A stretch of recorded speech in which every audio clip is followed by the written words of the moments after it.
Hello, good morning everyone. आशा है आप सब ठीक होंगे। तो सेशन की ओर रुक करते हैं, अपन सेशन की ओर चलते हैं। सभी सेशन को लाइक एंड सब्सक्राइब और दोस्तों में फॉरवर्ड कर दीजिए और अपनी कंटिन्यू तैयारी जारी रखिए। ठीक है, तो चलो अपना सेल एंड बैटरी का चैप्टर चल रहा था अपना टॉपिक। ठीक है, उस पर अपन ने सेल्स जो सेल हैं उनके टाइप्स प्राइमरी सेकेंडरी पढ़ चुके थे, चार्जिंग की विधियां देख चुके थे अपन। ठीक है,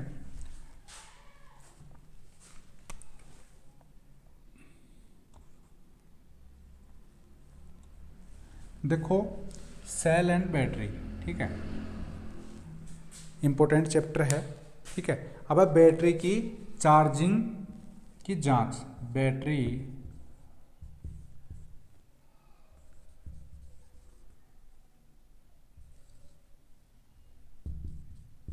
की जांच, बैटरी की चार्जिंग अवस्था की जांच। ठीक है, चार्जिंग अवस्था की जांच। ठीक है, कैसे करते हैं, देखो अपनी बैटरी कितनी चार्ज है ये सब अपना इसको अपना कैसे पता चलेगा। तो देखो बैटरी चार्जिंग की विधियां हैं। ठीक है, जो हाइड्रोमीटर द्वारा अपन अवस्थाएं कैसे जान सकते हैं। एक तो उपकरण होता है अपना हाइड्रोमीटर।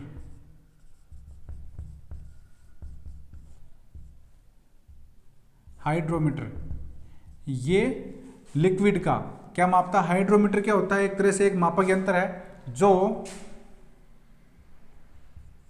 लिक्विड का, ठीक है, द्रव का आपेक्षिक घनत्व मापने वाला यंत्र होता है। मापने वाला यंत्र होता है। ठीक है, अब देखो बैटरी के अंदर जो H2SO4 सेकेंडरी सेल में जो लिक्विड फॉर्म में द्रव भरा होता है उसको अपन हाइड्रोमीटर के द्वारा, हाइड्रोमीटर की कंस्ट्रक्शन देख लो एक बार आप। ठीक है, हाइड्रोमीटर के कंस्ट्रक्शन देखो।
देखो ये एक रबड़ का प्लम बॉब बोलते हैं इसको। ठीक है, प्लम बॉब होता है। इसको देखो रबड़ का एक प्लम बॉब होता है जिसको अपन दबाते हैं। ठीक है, दबाने पे क्या होता है, जो लिक्विड है अपना H2SO4 है बैटरी के अंदर, इसको डालेंगे। ठीक है, ये रबड़ कोक हो गया, इसको अपन दबाते हैं। इसके अंदर देखो एक पैमाना होता है, मान लो यहाँ तक अपने लिक्विड अपन ने भर लिया इसमें। ठीक है, अब ये जो फ्लोट होती है इसके ऊपर पैमाना लिखा होता है। ठीक है, इससे अपन को पता चलता है, इसमें रीडिंग आती है। ठीक है, इससे अपन को पता चल जाता है। ठीक है, ये अपना यहाँ से मान लो एक बार रबड़ का कोक हो गया। ठीक है, रबड़ कोक हो गया, ये रबड़ ट्यूब हो गई। ठीक है, ये रबड़ ट्यूब हो गई। अब देखो इसमें अपन को ऐसे पता चलता है, जैसे ये मान लो ये हो गया अपना ओवरचार्ज, ये हो गया अपना नॉर्मल चार्ज। ये हो गया अपना डिस्चार्ज।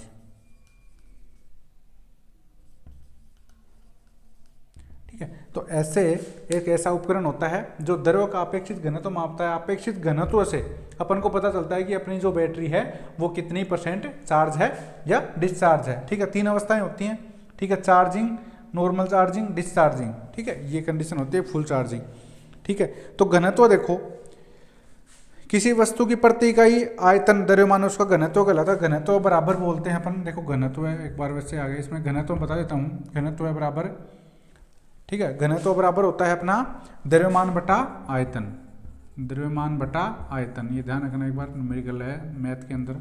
ठीक है, घनत्व बराबर होता है द्रव्यमान बटा आयतन। ठीक है, इससे अपन को इसका घनत्व निकालते हैं। अब देखो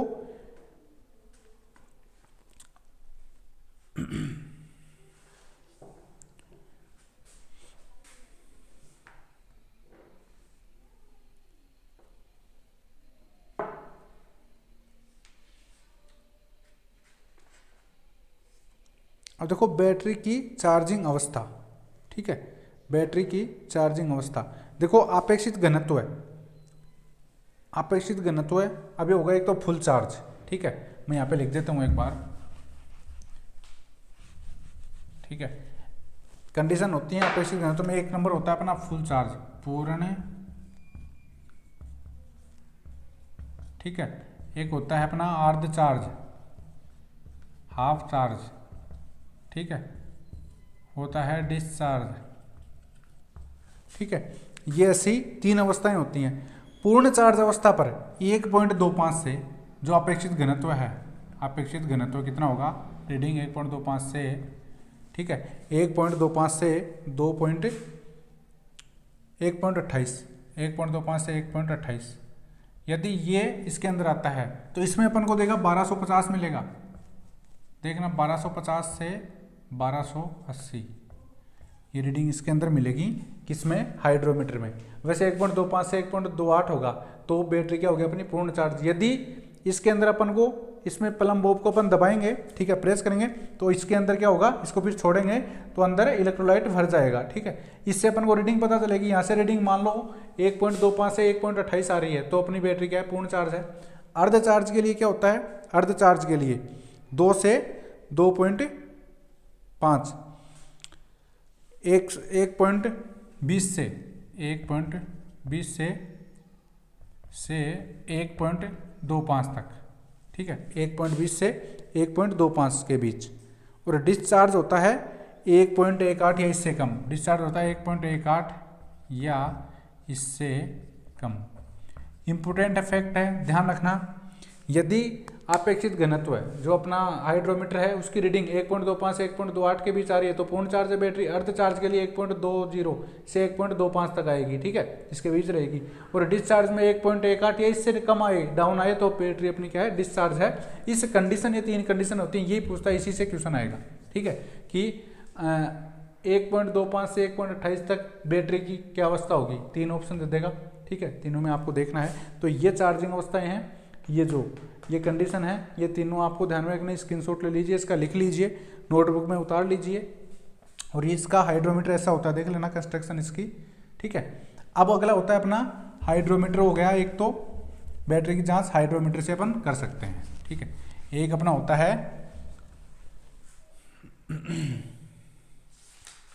होता है high rate discharge cell tester.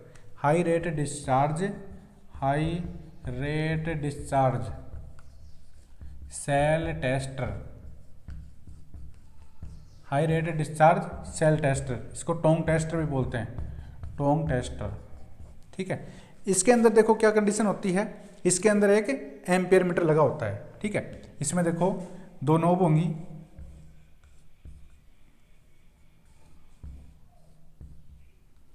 ठीक है, इस पे एक एम्पियर मीटर लगा होगा यहाँ पे।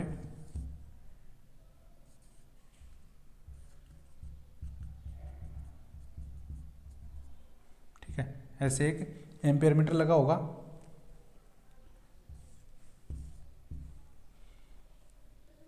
और एक बीच में से कॉइल आती है इसमें। ठीक है, ये जो पॉइंट होते हैं, ठीक है, इनको अपन टर्मिनल्स बोलते हैं। ठीक है, ये दो टर्मिनल होते हैं ये, ठीक है, प्लस या माइनस टर्मिनल हो गए, ठीक है। और ये एक यहाँ से इसका वो आ जाता है, अपना एक हैंडल आ जाता है, ठीक है। इसको अपन दोनों टर्मिनल प्लस और माइनस पॉजिटिव लगाते हैं, ठीक है। तो इसमें एम्पियर मीटर में क्या आती है, रीडिंग आती है, ये होता है एम्पियर मीटर, एमीटर, ठीक है। ये टर्मिनल हो गए। ये क्या है, किसका डायग्राम है, टोंग टेस्टर का, ध्यान रखना, ठीक है। ये इसमें एक एम्पियर मीटर जुड़ा होता है और दो टर्मिनल होते हैं, दोनों टर्मिनल पर लगाते हैं तो एम्पियर मीटर एम्पियर दर्शा देगा कि कितना एम्पियर इसके अंदर दे रही है बैटरी, ठीक है। इससे तो अपन को पता चल जाएगा कि ये बैटरी है, ठीक है। ये वोल्ट मीटर होता है, सॉरी वोल्ट मीटर होगा ये, ठीक है। यहाँ पे वोल्टेज दर्शा देगा, ठीक है। यदि 2 वोल्ट से कम हो, मान लो लेड एसिड सेल है, 2.2 वोल्ट है, 2.2 वोल्ट से कम हो तो बैटरी क्या होगी अपनी, तो बैटरी अपनी आवेशित बहुत कम है, ठीक है, बहुत कम आवेशित है, ठीक है। 2 वोल्ट से कम हो तो, और 2 वोल्ट से ज़्यादा हो तो बैटरी अपनी फुल चार्ज है, ठीक है। इसका अपन को ऐसे पता चलता है। अब अपना इन्वर्टर, ठीक है, इन्वर्टर है, देखो इन्वर्टर क्या होता है, इसमें इन्वर्टर,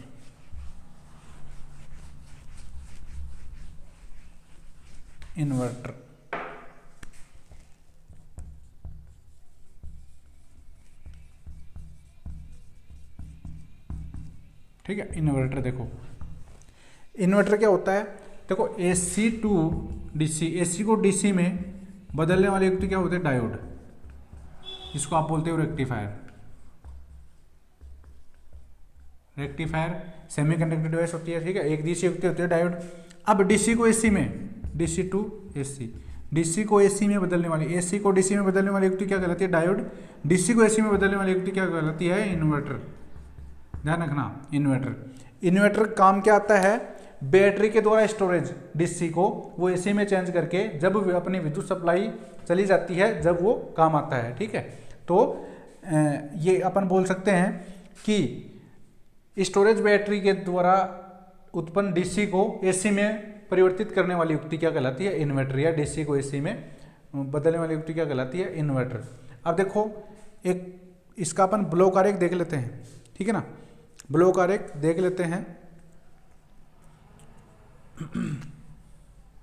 ठीक है। ये देखो अपनी, जैसे मान लो बैटरी हो गई, इसमें एक क्या होता है अपना ओसिलेटर,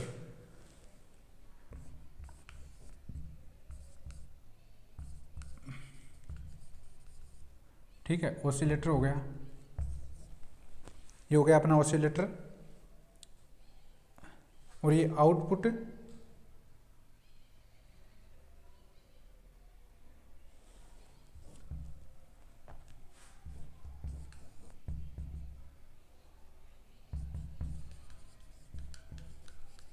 ये हो गया अपना ट्रांसफॉर्मर, ठीक है, ये हो गया अपना ट्रांसफॉर्मर। और फिर हो गया अपनी आउटपुट एसी,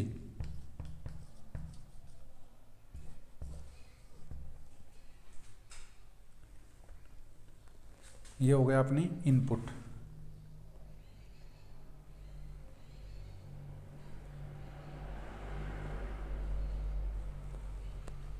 और अपनी हो गई battery,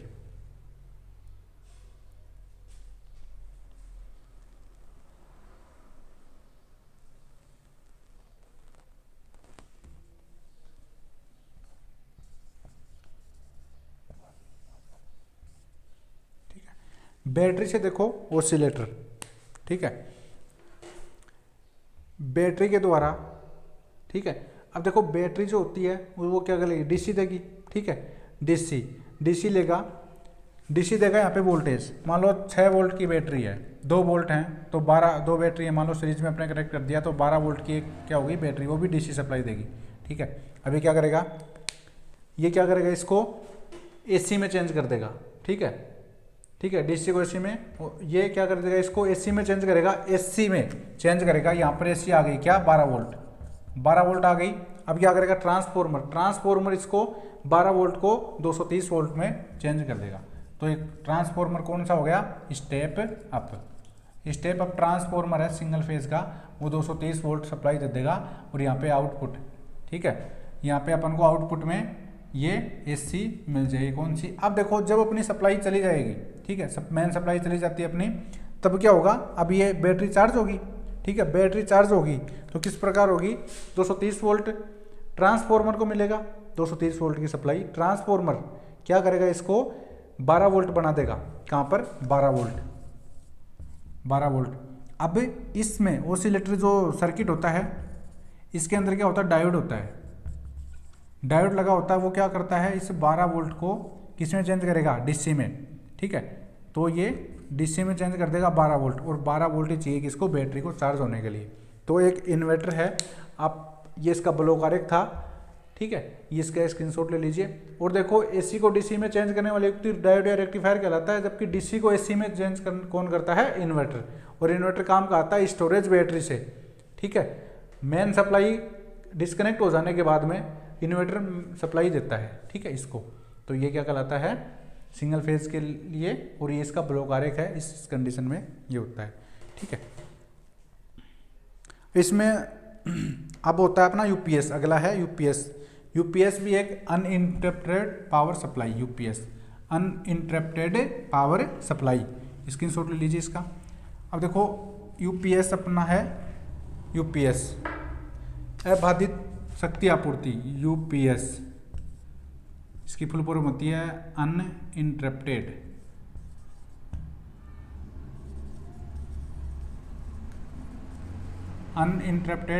power supply,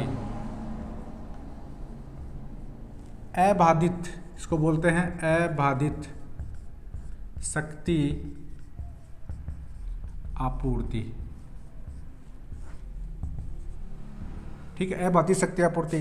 simple language में अपन देखें तो एक यूपीएस क्या होता है, जब अपना कंप्यूटर वगैरह, लैपटॉप वगैरह, पीसी हैं जो भी हैं, वह अपन मान लो अपन चला रहे हैं, ठीक है। और जब अपनी मेन सप्लाई चली जाती है तो अचानक से जो भी अपन कोई प्रोग्राम खोल रखा अपना इंपॉर्टेंट है, यदि डायरेक्ट कंप्यूटर बंद हो जाएगा, ठीक है, ऑफ होगा, तो क्या कंडीशन होगी उसकी, जो अपनी मेन जो भी प्रोग्राम था उसमें वो क्या हो जाता है, ऑफ हो जाता है। अब ऐसी स्थिति में अपन क्या करते हैं, यूपीएस यूज करते हैं, ठीक है। तो यूपीएस मान लो ये एक यूपीएस है, ठीक है, ये हो गया अपना कंप्यूटर, ठीक है। अब देखो ये इसमें सप्लाई आ रही है, मेन सप्लाई एसी है, ठीक है, 230 वोल्ट। ये काम क्या करता है यूपीएस क्या करेगा, जब अपनी मेन सप्लाई आ रही है डायरेक्ट इसको सप्लाई से कनेक्ट कर रखेगा। जब अपनी मेन सप्लाई चली जाती है तो इतने कम क्षण में, ठीक है, बहुत कम क्षण में क्या करता है ये यूपीएस, इसको सप्लाई ऑफ होते ही इसको ऑन रखता है, ठीक है, कंप्यूटर को ऑन रखता है, यानी इसको डिस्कनेक्ट नहीं होने देता है। अब इसका जो समय अंतराल है 5 मिलीसेकंड होता है, 5 मिलीसेकंड में यूपीएस क्या करता है, अपनी सप्लाई को इसको सप्लाई आपूर्ति करता है, ठीक है, अबाधित सप्लाई आपूर्ति। यानी कि जब अपना इसको पता नहीं चलता कि कब तक कंप्यूटर ऑफ हुआ, यानी इतने कम समय में 5 मिलीसेकंड बहुत कम अल्प समय होता है, इसमें इसको क्या करता है, कनेक्ट करके रखता है सप्लाई को। और ये 1 से 1.5 घंटे, 1 से 1.5 घंटे तक इसको चला के यानी सप्लाई आपूर्ति करता है। जब अपनी मेन सप्लाई चली जाती है तो 5 मिलीसेकंड में ऑपरेट होगा और इसको सप्लाई से कनेक्ट रखेगा, जिससे अपन जो भी अपन मान लो मेन काम कंप्यूटर पे कर रहे हैं वो अपन करते रहेंगे, ठीक है।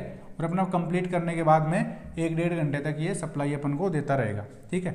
ये होता है यूपीएस। अब इसका एक ब्लॉक आरेख देख लेते हैं अपन, ठीक है, ब्लॉक आरेख देख लेते हैं इसका यूपीएस का, वो बनाते चलिए आप साथ साथ। Uninterrupted power supply full form ध्यान रखना इसकी,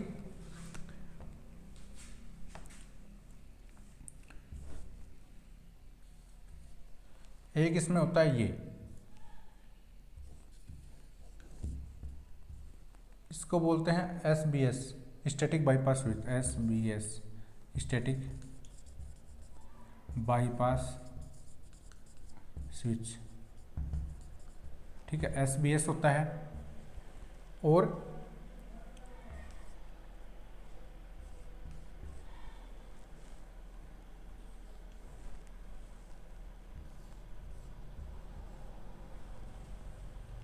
यहाँ पे रेक्टिफायर,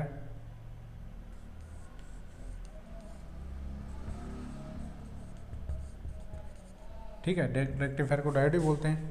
यहाँ पे आ जाएगी अपनी बैटरी,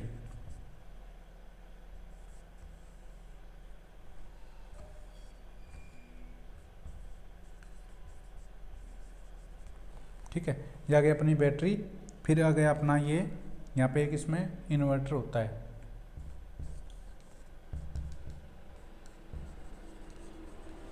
ठीक है, इन्वर्टर होगा। फिर इन्वर्टर, ठीक है, यहाँ से अपन लोड कनेक्ट इस पे कर देंगे,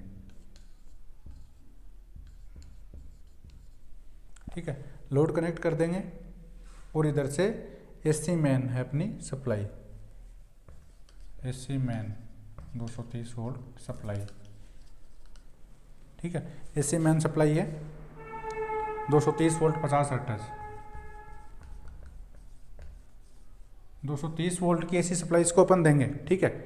और यहाँ से अपन स्विच ऑन करेंगे। इसमें SS भी होता है, स्टैटिक बाईपास स्विच। ये 0.5 मिली सेकेंड में ऑपरेट हो जाता है, 5 मिली सेकेंड। जब सप्लाई ऑफ हो जाती है तो 5 मिली सेकेंड में क्या करेगा, इसको लोड को ऑन रखेगा।